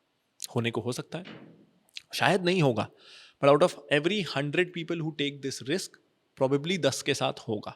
90% चांस है नहीं होगा. But why would you increase that chance? और हो ना हो, you're living in the stress, you can't take breaks when you want. Company में ले ऑफ हो गया तो आपका बिजनेस में कोई कॉम्पिटिटर, आजकल चैट जीपीटी आता है और 100 बिजनेस बंद हो जाते हैं, नया मॉडल आता है और 100 और बिजनेस खत्म हो जाते हैं. So when everything disrupts so quickly, why are you tying your cash flows to a fixed payable for a 5-year 10-year period which will, और प्रॉब्लम क्या है ना, होम लोन में प्रॉब्लम नहीं है, आपकी लाइफ वर्स्ट हो गई ना, खराब हो गया ना, वो घर बिक जाएगा. और घर जब बिकेगा ना तो 2 साल बाद भी 20-25% ऊपर में बिकेगा. वर्स्ट केस जितना पैसा लगाया वापस मिलेगा. BMW तो बिकेगी भी नहीं, Right. आधे दाम में बिकेगी. बहुत बुरा फंस जाएंगे. मैं देखता हूँ न्यूज़पेपर में फार्मर सुसाइड्स एक तरफ, कोई शहर का कोई न्यूज़पेपर ऐसा नहीं होता जहाँ कोई बिजनेसमैन, कोई फार्मर, कोई एम्प्लॉय, वाइट कॉलर प्रोफेशनल, कोई इंडिपेंडेंट प्रोफेशनल, कोई किराना दुकान या कोई अपनी दुकान चलाने वाला इसलिए सुसाइड नहीं करता कि कर्जदार उसके पीछे पड़े थे. रोज होता है, every day. We just assume कि ये हमारे साथ नहीं होगा.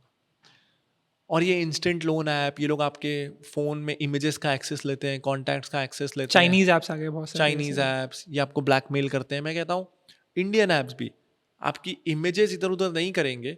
लेकिन मैं यहाँ बैठा हूँ और कोई बजाज फाइनेंस वाला भी मेरे घर में मेरी मम्मी से मिल ले और उनको बोल दे, वो पूछें क्यों आए हो, और वो बोल दे कि इसलिए आए कि वो EMI नहीं पटा रहा है. उसने कुछ गलत नहीं किया, वो तो बस आया पूछने कि पैसा कब दोगे. मैं घर में नहीं था, वो मेरी मम्मी से मिल लिया, पापा से मिल लिया. अब मैं उनको कितना स्ट्रेस दे रहा हूँ. वो अगले दिन पहुंच जाएंगे ज्वेलरी दुकान में अपनी कोई मतलब ईयरिंग, चूड़ी बेचने. तो ये सब स्ट्रेस इसलिए कि you want the latest gadget, the latest laptop, the latest car. I don't understand. It's and it never ends. आप इनफैक्ट ये ना कसिनो जैसा है. if you get off doing these high risk things, your risk appetite will only increase. तो casino में ना हम 1000 जीत के बाहर नहीं आते. हम 2000 बेट करते हैं, 4000, और फिर हम जितना जीतते जाते हैं हम आखिरी में 20000 हार के बाहर आते हैं.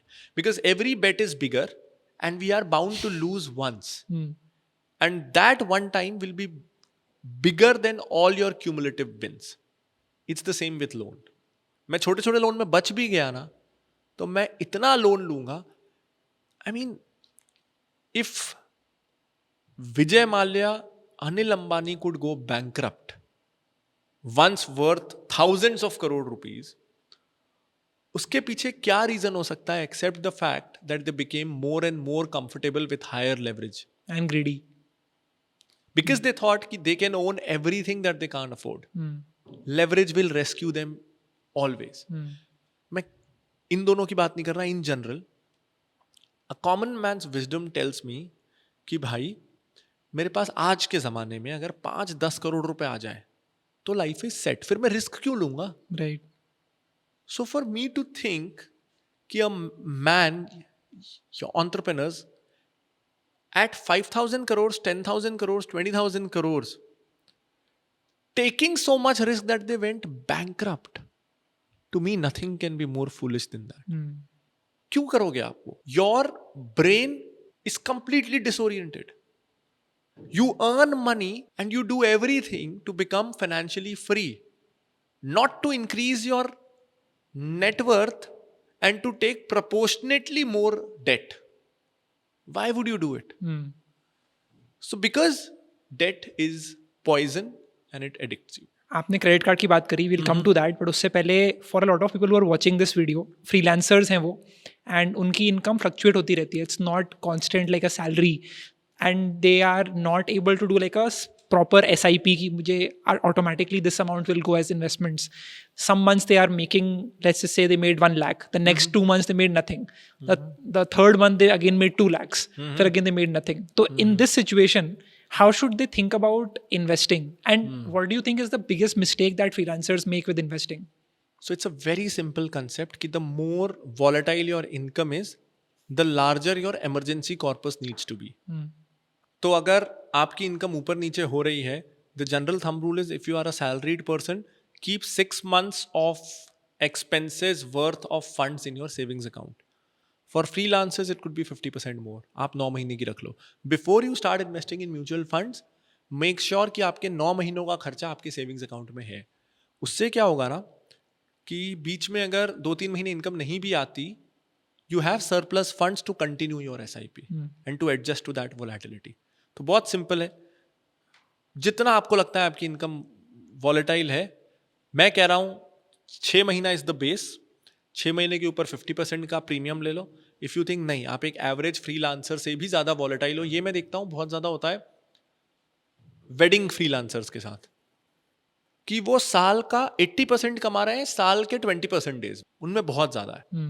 उनके लिए शायद वोलेटिलिटी प्रीमियम 100% होना चाहिए कि वो 12 महीनों का पैसा पहले इमरजेंसी फंड में जमा करें और फिर म्यूचुअल फंड में इन्वेस्टमेंट शुरू करें. सो इस ड्यूरेशन को अपने हिसाब से ट्वीक करते रह सकते हैं. Makes sense. Let's talk about credit cards. This is the biggest discussion topic among my circles. सब लोग आते हैं and they show their credit card. मेरे पास Amex है, मेरे पास ये है, मेरे पास वो है. And then they talk about अच्छा इससे मुझे golf वाले points मिलते हैं, इससे मुझे travel वाले points मिलते हैं, इससे मुझे जो भी है, मुझे concierge services मिलती हैं, मुझे जब फ़ोन करता हूँ मैं, मेरे को होटल बुक हो जाता है, मैं फ्लाइट बुक हो जाती है, सब कुछ हो जाता है. I want to know from your perspective, first of all, आपके पास कौन सा credit card है अभी? That is my first question. Secondly, should a 22-year-old think about getting a credit card? मना कर दिया अभी. And if someone should get a credit card, तो उसका mindset क्या होना चाहिए for getting a credit card? In general, for 90% people, they shouldn't have a credit card. Credit card के कुछ use cases हैं जो मैं बताऊंगा जब it makes sense. So I have one credit card I use. मैं डेबिट कार्ड भी use नहीं करता. There is one credit card that gives me free ATM withdrawal. So that's my debit card also. मेरे पास Axis का Magnus card है. The only card I use. And I'll tell you why I have that. I'm against credit cards, लेकिन I use it for one simple reason कि क्या होता है, and मजबूरी में लेना पड़ा था मुझे, कि कई बार ना जैसे आप, मेरे को पता नहीं गूगल वर्कस्पेस में ऐसा होता है कि नहीं, पर SendGrid, Trello, कुछ जो SaaS US based SaaS subscriptions हैं, उनमें ना तो आप UPI से पे कर सकते हो ना मोस्ट डेबिट कार्ड से. Right.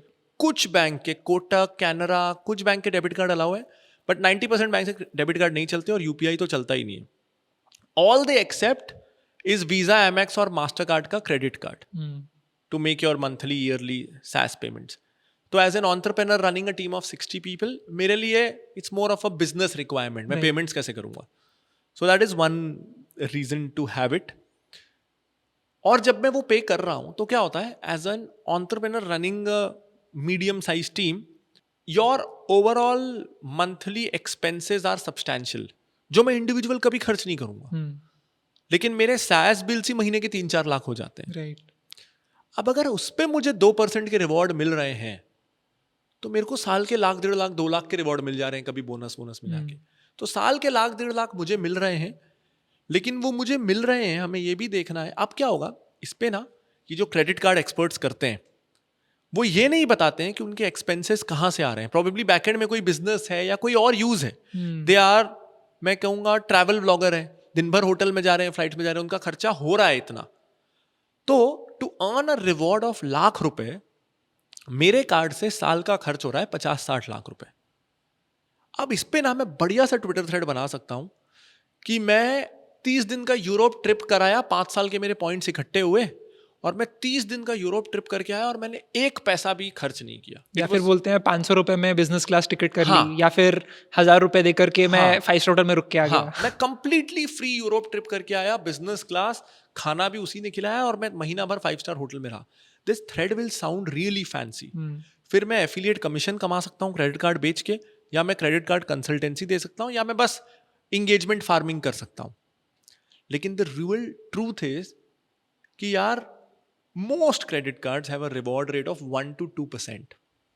बहुत ज्यादा ऑफर आपने स्क्वीज आउट कर दिया और दिन भर आप क्रेडिट कार्ड ही मैक्सिमाइज कर रहे हो ना, तो 3-4%। राइट, मेरे पास जैसे ये है अभी credit card, the only one that I have is the Amazon पे credit card. Oh this is the only one that I have. यार, मोस्ट लोगों का इंडिया में मंथली एक्सपेंस खर्चे महीने के 50,000 हो जाते होंगे, बहुत हुए तो। उस पर मैं 2% भी रिवॉर्ड कमा लिया तो मैं 1,000 रुपए कमा लिया। मैं साल के 10-12 हज़ार रुपए कमा लिया। मैंने बहुत रिवॉर्ड स्क्वीज आउट कर दिए, 4% ले आया तो मैं साल का 25,000 कमा लिया, इफ एवरीथिंग इज राइट। लेकिन साल भर ये 25,000 को मैं रिवॉर्ड तब काउंट करूंगा जब साल भर I had the discipline to make not one additional incremental purchase, ये सोच के कि रिवॉर्ड तो मिल ही रहा है या क्रेडिट कार्ड तो है ही। Most people will end up paying on impulse much more than 25,000।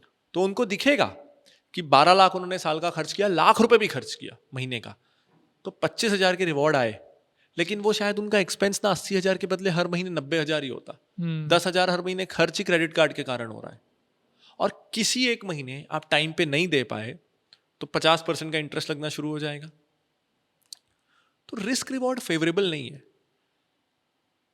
Use cases जो दो मुझे जेन्यून लगते हैं, you have a lot of SaaS bills to pay on your personal name. दूसरा, आप एक टेक रिव्यूअर हो और आप खरीद रहे हो प्रोडक्ट्स, फोन्स खरीद रहे हो, लैपटॉप्स खरीद रहे हो, आप ट्रैवलर हो, बहुत सारे कैमरा गैजेट्स खरीदते हो, फ्लाइट्स होटल्स आप लेते ही हो, कहीं अपने पैसे से लेते हो। कुछ यूज केसेस हो सकते हैं जब क्रेडिट कार्ड मेक सेंस, लेकिन for a normal white collar professional जिसके 40-50 हज़ार के खर्चे हैं, ज़्यादा सेंस नहीं है। बट अगर लेट्स से मैं हूँ तो मैं लेट्स से महीने में 5-6 दिन होटल में रुकता हूँ, ठीक है, तो I am frequently travelling, I am staying in hotels, तो मुझको क्या क्रेडिट कार्ड लेना चाहिए? ओके यार, इतना बड़ा एक्सपर्ट तो मैं नहीं करता, but we have a product for that. तो हमारा ना एक प्रोडक्ट है Finology select, that's basically credit card comparison and demat account comparison. तो अब मैं यूज़ नहीं करता ना क्रेडिट कार्ड, तो मैंने भी कैटेगरी वाइज मेरे पास आंसर नहीं है कि हमारी वेबसाइट क्या बोलती है, but I think that website exist for people like you, वो 20% जिनके लिए credit card is useful. If you travel a lot, I think one credit card that doesn't make sense for you is Amazon Pay. ये this is the most basic one. इसमें rewards बहुत अच्छे हैं if you buy from Amazon, लेकिन Yeah. इसमें I think lounge is missing, वो होना चाहिए था। होटल टाइप्स किसी भी चेन के साथ is missing। नहीं तो ना generally the best hotel loyalty programme is Marriott Bonvoy, very good.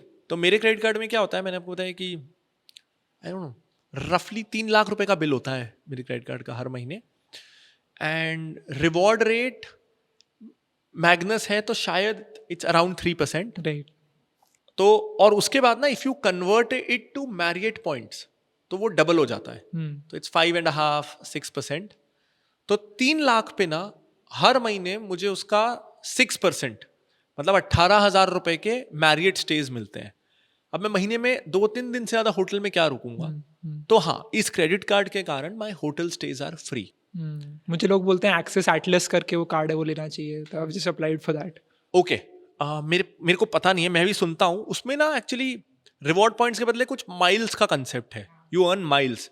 वो माइल्स का कन्वर्जन मैंने कभी करके देखा नहीं है ठीक से, इसमें इट्स बेसिक पॉइंट्स तो, बट मेरे यूज केस के लिए काफ़ी है। मैं महीने में 1-2 फ्लाइट्स लेता हूँ, 2 फ्लाइट्स ले ली, 2-3 दिन होटल में रुक गए, तो मेरा ओवरऑल मंथली ट्रैवल पे खर्चा 30,000 होता है, जिसमें से 15-20 हज़ार इस कार्ड के कारण खत्म हो जाता है। But again it's very important to understand कि मेरे लिए ये फ्री हो रहा है, मैं ट्विटर थ्रेड बना के नहीं डाल सकता, बिकॉज मैं बहुत सारे एक्सपेंसेस कर रहा हूँ around my business, travel and all of that. My work takes me a lot of places, और मैं साल का 35-40-50 लाख का खर्चा इस कार्ड से कर रहा हूँ to earn that free travel.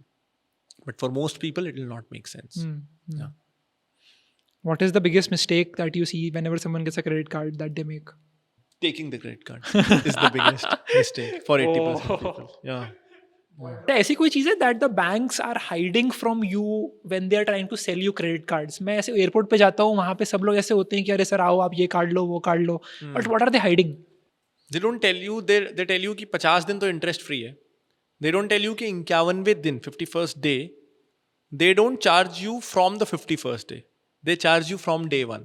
तो first day after the deadline passes you are paying 50% on 50 days already, CAGR, but your interest period starts as if 50 days already has elapsed. तो पहले दिन ही अच्छा खासा इंटरेस्ट देना है। एंड दूसरा is वो ना बढ़िया कन्वीनियंटली ऑप्शन दे दिया है कि pay only minimum amount due, but उस पर इंटरेस्ट लग रहा है। फिर if you are doing that you have to pay full amount before the due date और एल्स यू पे इंटरेस्ट। तो मिनिमम अमाउंट को रोल करते रहते हैं कई लोग, रोलिंग चल रही है, दैट इज वेरी डेंजरस, वो नहीं कर सकते। ऑटो डेबिट वाला मैंने इनेबल करा हुआ है basically. Auto debit is great, please. मैं सबको यही कहता हूँ कि if you are nervous before enabling auto debit then you shouldn't have a credit card. आपके अकाउंट में 10 लाख हैं और आपकी क्रेडिट कार्ड में 2 लाख की लिमिट है और आपके अकाउंट में हमेशा 10 लाख होते हैं, no problem, you will never feel jittery before activating auto debit. लेकिन अगर जिटरी फील हो रहा है ना, मतलब it's time to discontinue that credit card. अच्छा, there is one more angle to like being in your 20s, and that is marriage. And once someone gets married, how should they restructure their finance, or should they even be doing that? आपने बताया ऐसे अभी you got married recently, तो how did you make any changes to your goals now that you have a partner? तो how did you change that? Okay, I've been very lucky. So I got married at 30 and I met Priya, my wife, when we were 15. We were in relationship for 15 years. Raipur में ही? रायपुर में ही। बंदी ठीक निकली, मैंने भी चला लिया।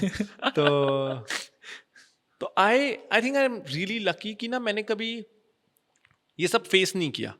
मतलब I empathize with 20s का फेस, जहाँ क्या होता है, अगर आपका रिलेशनशिप एक आध वॉलेटाइल रहा, it ended, and in the mid 20s now the pressure is mounting, 28 में शादी करनी है, 27 में, 29 में। द प्रॉब्लम इज 25 के आसपास उसके बाद every new partner also comes with a baggage, और वो अपना पास्ट ट्रॉमा चाहते हुए ना चाहते हुए इस रिलेशनशिप में प्रोजेक्ट करता है। हम भी करते हैं, हर कोई करता है। तो आई अंडरस्टैंड कि it's difficult to get a partner in, मतलब विदाउट अ बैगेज, जो आइसोलेट कर सके उस रिलेशनशिप को प्रेजेंट रिलेशनशिप से। सो इट्स टफ, बट मैंने और प्रिया ने बचपन में सपने साथ में देखे। वी वर 15, तो फॉर अस ना, because we were so young, we have sort of molded each other into the kind of personalities that we are. हम दोनों ने ही तो एक दूसरे को मोल्ड किया है, तो हम लोग बढ़िया फिट होते हैं, क्योंकि जो चाहिए था हमने एक दूसरे को मोल्ड कर लिया है। एंड बिजनेस के सपने हमेशा साथ देखे, काम हम साथ करते हैं। She has a YouTube channel with 4 million subscribers, Finology legal करके, तो सिमिलर स्पेस है, लेकिन बिजनेस लॉयर है वो भी, अभी लॉयर। हाँ, सो शी टीचेस, वो भी प्रैक्टिस नहीं करती है, she is into education.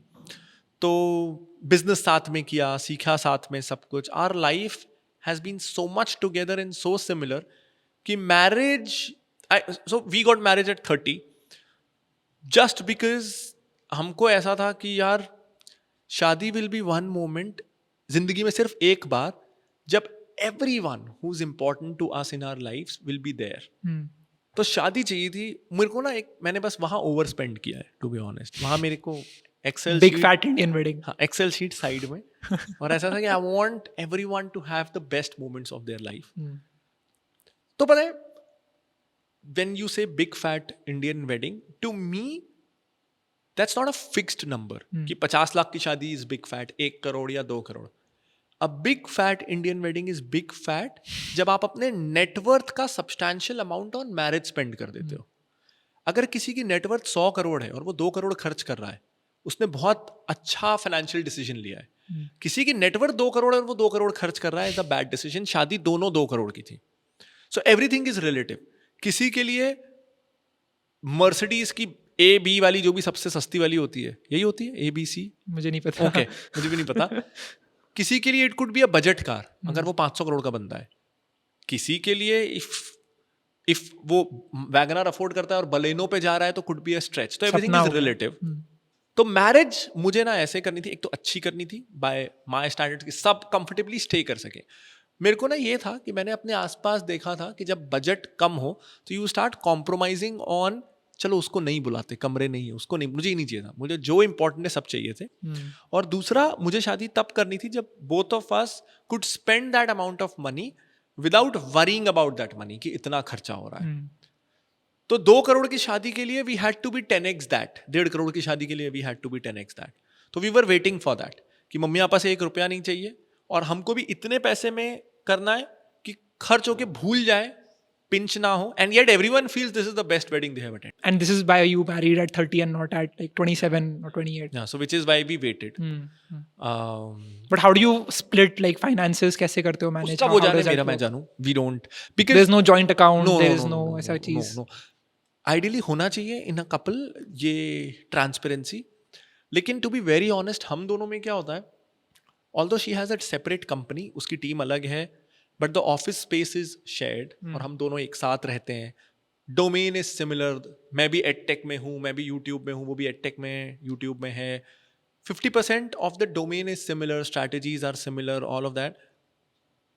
Without us realising हम कभी कभी सबकॉन्शियसली एक दूसरे के काम में टांग अड़ाने लग जाते हैं, या कंपैरिजन एक दूसरे से ही फाइनेंशियली या फॉलोअर्स में कंपटीशन जैसा कभी कभी इन योर बैड फेज हो जाता है. So to avoid all of that, in our situation it was important कि हम दोनों का क्लियर है कि तू कितना कमा रही है तू जान, कितने खर्चे हैं तू जान, मेरा मैं जानूंगा. Whenever you need my suggestion, advisory role में I am available, it's the same. We never interfere. We don't know, I don't know उसका रेवेन्यू क्या है, कितना है. मैं उसकी कंपनी में डायरेक्टर नहीं हूँ, वो मेरी कंपनी में डायरेक्टर नहीं है. So there is no overlap. वरना वी स्पेंड 24 आवर्स टुगेदर, तो वरना फ्रिक्शन होने लगता है. And is that what you think everyone should do? Like if someone is marrying and then they have their finances, तो अलग-अलग ही करना चाहिए. नहीं. I think if your lives are separate enough, your finances could be common. हमारे ना lives are so much in common and business is common कि finance में comparison शुरू हो जाता है. In a husband and wife, if someone is a doctor and someone is an engineer, they wouldn't compete कि तुमने कितने patient देखे या तुमने कितने घंटे IT जॉब किया. They will understand कि सेपरेट ट्रैजेक्टरी है, सेपरेट अप्स एंड डाउन्स हैं, दोनों इंडस्ट्री के अप्स एंड डाउन्स अलग हैं. हमारे में इट्स वेरी सिमिलर. तो maybe we are not mature enough to separate it, और वो कभी कभी आ जाता है. एटलीस्ट अब आएगा कि नहीं पता नहीं, 4-5 साल पहले तक आता था. So which is when we decided to separate it completely. तब से we both have never had the guts to go back to it again. Never fix what's not broken. So this is working out well. We are at peace. We don't fight. Back then we used to fight. So, yeah. तो relationships में how should I test the other person's financial mindset? जैसे for example people when they decide to commit to someone, they look at जो भी है, मतलब their personality, their looks, their curiosity, their creativity, जो भी सारे गुण होते हैं, 36 गुण जो होते हैं. But how can they test the financial वाला mindset and if they should be doing that or not? Not directly. जैसे मेरे को सेव करना बहुत पसंद है और मेरी कोई बंदी है लेट्स से जो जैसी ज़ारा का नया कुछ फैशन आता है, she wants to get that latest one. See, that's not a problem. क्योंकि ना I would always give that benefit of doubt to someone कि everyone has one or two fields जिसमें they splurge. Every human has that. So उसके लिए वो ज़ारा हो सकता है.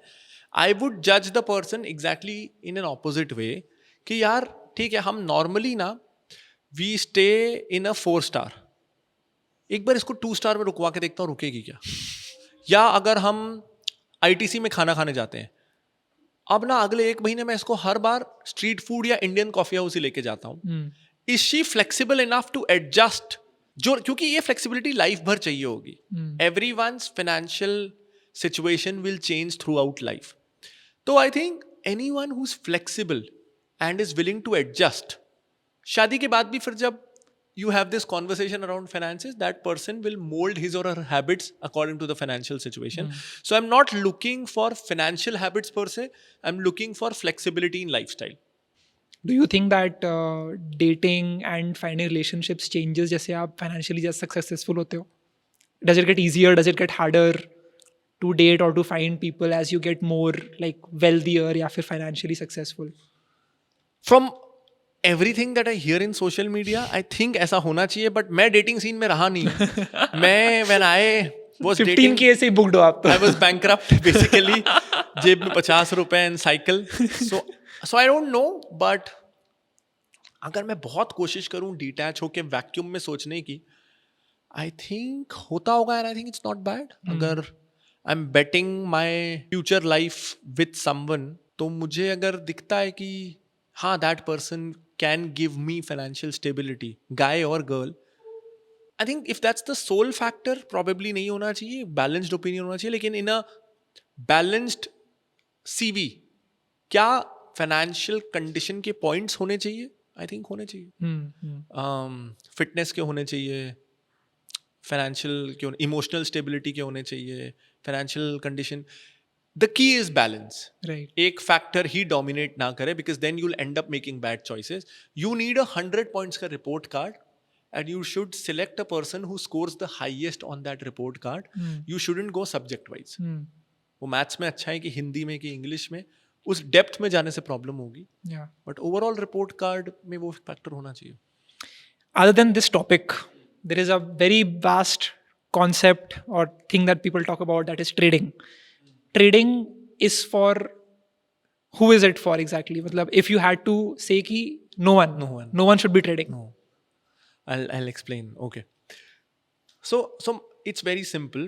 Trading is basically a science that tries to recognize patterns and make profit out of it. Trading is pattern recognition. But some patterns are meaningless. Not every pattern has a meaning. So if Virat Kohli scores 0 in one inning, then 10, then 20, then 30, 11 innings, his score is 0 to 100. The next inning, will you bet he's going by the pattern he'll score 110? No, right? I mean, it's just a coincidence. So a lot of patterns are meaningless.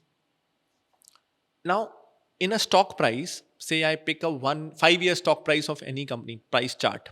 That price chart is a pattern that happened because of COVID, happened probably because of Brexit, Ukraine, Gaza, BJP coming again, and all of that. Millions of random events collaborating to create that pattern. How do I project it into the future? How can it make any sense? तो back tested जो बोलते हैं कि this is back tested for 10 years, that is not right. It can't make any sense. Because everything affects the stock price. Every second, every news flow, every state election, sometimes municipal election, global events, all of it. Terrorism, climate, everything. So how do I make a calculated projection based on millions of random events? It's too condensed to give me anything meaningful. On the flip side, let's assume that whatever I have said abhi is wrong and patterns actually make money. Then Mukesh Ambani wouldn't be laying fiber optics under the ocean for last 12 years. Or Tata wouldn't be building steel plants. Elon Musk wouldn't be building spaceships. These are the brightest minds in the world. And I'm sure they have analyzed stock market and rejected it before taking such difficult tasks. If there was such a low-hanging fruit that you sit in front of the computer and you make money every day, it was such a low hanging fruit that every telegrammer, whatsapper, youtuber, instagrammer can make money. The smartest minds in the world have ignored it. It's impossible. They have not ignored it, they have discarded it, and you are eating what they have discarded. And now when I say that, the answer to this is anecdotal evidence. Indians are very good at it. आप उनको बोलो कि cancer का इलाज करा लो, मेरे ताऊ जी पपीता खा के ठीक हो गए थे. We always throw anecdotal evidence. No research, no data. When I say this, मेरे को एक कोई स्क्रीनशॉट आ जाएगा या किसी एक का रैंडम का P&L स्टेटमेंट आ जाएगा कि देखो इसने तो कमाया. The thing here is, अगर 1000 लोग कुएं में कूदेंगे तो 2-4 बच जाएंगे. इंडिया में हम उनको गुरु मान के उनका कोर्स खरीदने लगते हैं कि कुएं में कूद के जिंदा कैसे बचे. If hundreds of people do some random things, some of them will turn out really lucky, like buying a lottery ticket. But जो उसका लॉटरी निकल गया, वो लॉटरी कैसे जीतेगा, कोर्स थोड़ी लॉन्च कर सकता है. It's a random event, right. But हम उसको गुरु मान लेते हैं और उसका कोर्स बिकेगा बहुत, क्योंकि वो अपना P&L दिखाएगा. मैंने लॉटरी खरीदा था और मैंने कमाया. It's the same with trading. हजारों ट्रेडर्स में से कुछ कमा रहे हैं फॉर रैंडम रीजंस और just plain luck. I like to look at the broader data. 100 trader हैं, कितने कमा रहे हैं? सारा डेटा बोलता है बिटवीन 95 to 97% लोग लॉस कर रहे हैं. तो why will I do it? अब इसका एक काउंटर क्वेश्चन ये हो सकता है कि यूपीएससी में तो मिलियन में से एक कमाता है, क्रिकेट में मिलियन में से एक कमाता है, तो क्या वो एक्टिविटी परस्यू नहीं करनी चाहिए? यहां तो फिर भी सक्सेस रेट इज 2%, 3%. यूट्यूबर में भी ऐसे ही होता है. यूट्यूबर में भी ऐसे ही होता है. तो फिर यहाँ पे भी ऐसे ही है. तो ये हमको नहीं करना चाहिए क्या?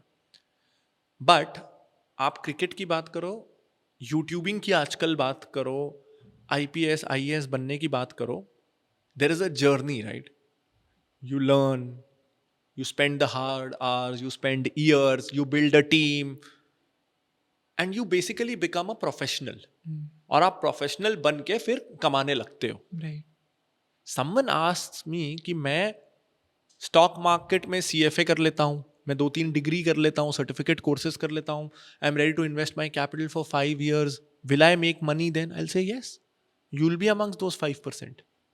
लेकिन इंस्टाग्राम, ट्विटर, यूट्यूब से टिप मिल गई या चार्ट देख लिया या कोई रैंडम कोर्स खरीद लिया, without going through doing those hard yards of 3 years, 5 years, like in any other profession, if you have to be above average, then it's not going to happen.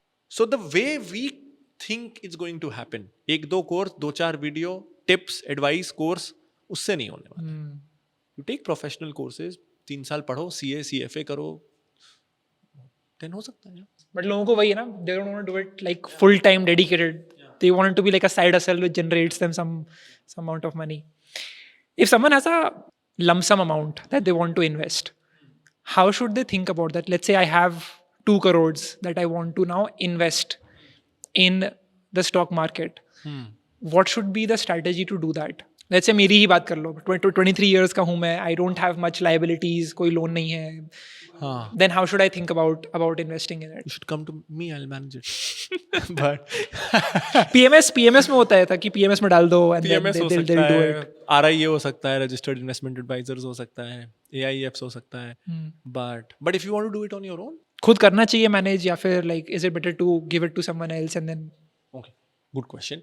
So there are 2 ways to answer it. One, it makes direct investing on your own makes sense only after you reach a certain capital threshold, because only then return on time invested is justified.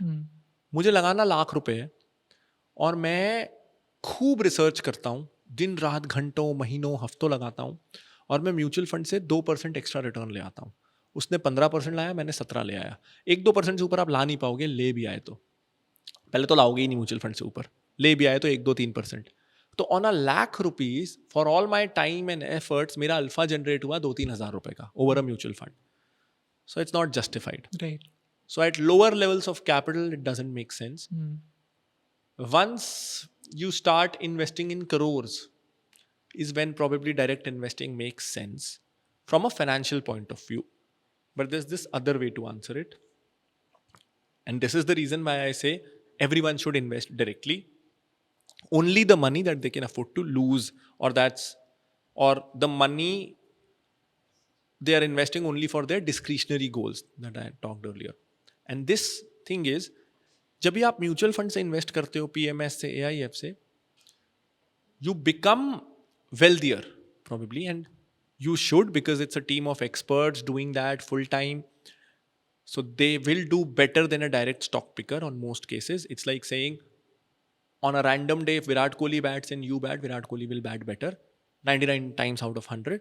It's the same. Mutual fund will do better than 99% retail investors. So you don't invest for alpha.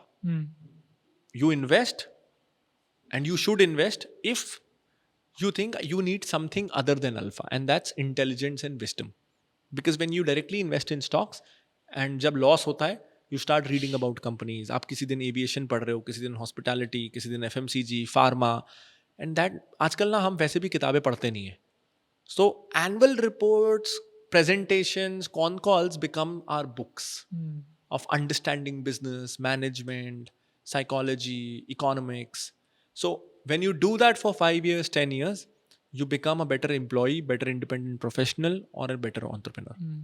So knowledge alpha again Excel sheet में नहीं दिखता है, broker के P&L में, but when you directly invest in stocks over a longer period, you gain a lot of knowledge alpha. उसके लिए करना चाहिए regardless of your capital. Makes sense. Last question that I have is for people who are अभी भी देख रहे हैं जो वीडियो को, Okay. what is one advice that you want to give them? Maybe they are 20, 25, they are starting out their career, they want to become better, wiser, that you just said. So what is that one message that you will give to them? You know, I had answers to all your questions. But इसका नहीं है. ये open ended में फंसता हूँ मैं. इतना blank होता हूँ मैं, to be honest. I don't know. I just think शायद one thing could be, if you can afford to fail, please fail more often. India में ना there's a lot of phobia around failing. अभी भी है. हाँ यार, अभी भी. So मैं जिंदगी में एक बार विदेश गया हूँ, मैं इजराइल गया हूँ, सरकार ने भेज दिया था. Sheer waste of money मेरे पे. मैं इतना यंग था, मेरे को कुछ नहीं आता था. क्या करने गए थे? तो हम ना इंक्यूबेटेड थे एक छत्तीसगढ़ के इंक्यूबेशन सेंटर में. AIC, अटल इंक्यूबेशन सेंटर्स देश भर में है. Indore has one. तो छत्तीसगढ़ ने हमको भेजा था. तो Israel is considered the startup capital of the world. तो वहाँ पर 1000 पीपल सबसे ज़्यादा सक्सेसफुल स्टार्टअप्स हैं. तो Chhattisgarh, it was a genuine effort on their part. They send 10 startups to learn.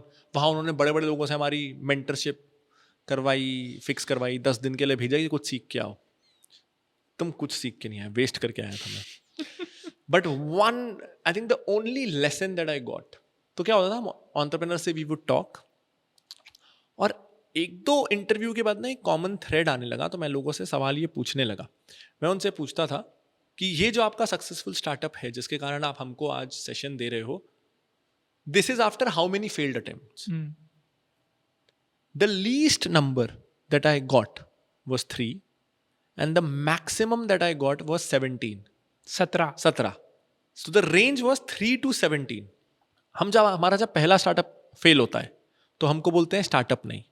हमारा जब दूसरा स्टार्टअप फेल होता है तो बोलते हैं शादी कर लो. तो और वहां पे the least number of chances were 3. यहाँ थर्ड चांस तो किसी को नहीं मिलता. तो कैसे सक्सेसफुल हो? Right. So that is a problem. So I think, and I understand, अगर फैमिली सिचुएशन ऐसी है कि भाई घर में पैसे ही नहीं है, कमाने ही है, please go and earn bread for your family. There is nothing better than that. लेकिन अगर फैमिली ठीक ठाक चल रही है तो लोग आपको फेलियर का लेबल ले रहे हैं, या आप सेल्फ पिटी में जा रहे हो, उस कारण अगर आप तीसरा अटेम्प्ट नहीं ले रहे हो, then it's a problem. Don't do that. Fail more often. Yeah. Amazing. Thank you so much, Pranjal. Thank you. This was a very insightful conversation. I'm sure people will learn a lot from it. If you learned something, comments में बताओ what was your one biggest takeaway. Thanks a lot for watching. And check out the amazing websites that you've built Finology per and become wiser financially. Thank you so much. Bye.